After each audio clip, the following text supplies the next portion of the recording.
আমারে 2018 সালে চট করে বাড়ি ঘেরাও করে বলল, হুজুর চলেন, যেতে হবে।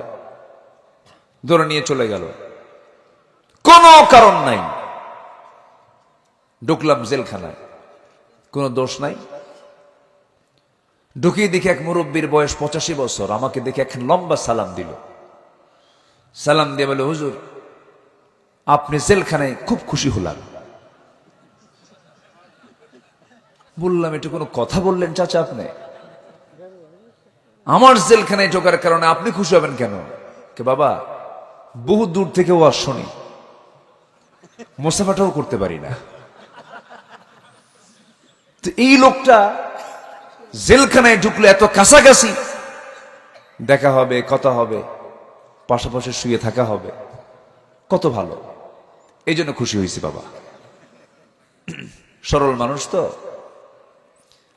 তো বললাম, চাচা আপনার নামে কি মামলা? বলে যে বিস্ফোরক, আমি নাকি বোমা মারছি আমার এই হাত দিয়া।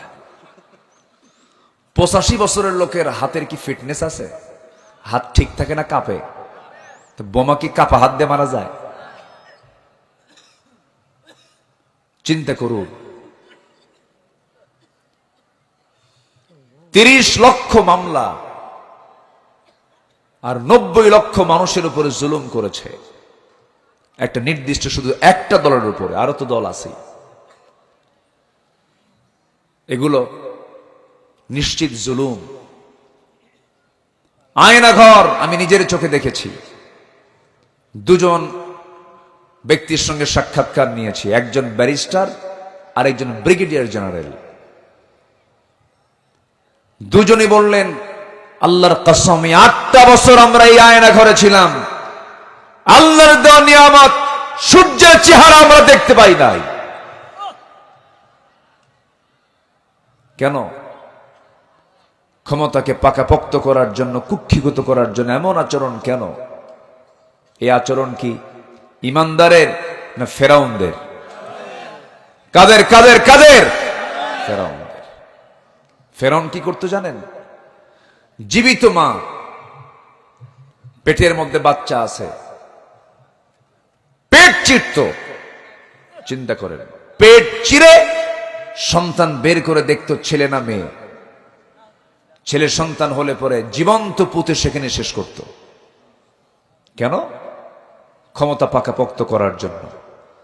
যারা এই জমিনে নিজের চেয়ার, নিজের ক্ষমতাকে পাকাপোক্ত করার জন্য হত্যা রাজনীতি করছেন, তারা সবগুলো ফেরাউনদের প্রেতাত্মা। ফেরাউনকে ধরেছেন আল্লাহ কয়দিন? আস্তে কয়, আস্তে কয়। 5ই আগস্টের সকালবেলাও জানা যায়নি যে তার হাতে সময় থাকবে মাত্র 45 মিনিট। এই দেশবাসীকে আল্লাহ তাআলা বুঝাইয়া দিয়েছেন, সতর্ক হও, সীমা লঙ্ঘন করো না, আমার ধরা সবচেয়ে বড় ধরা। আল্লাহু আকবার বলেন। আল্লাহ আছেন না নাই? কে কোন দল করেন, কেউ আমার শত্রু না।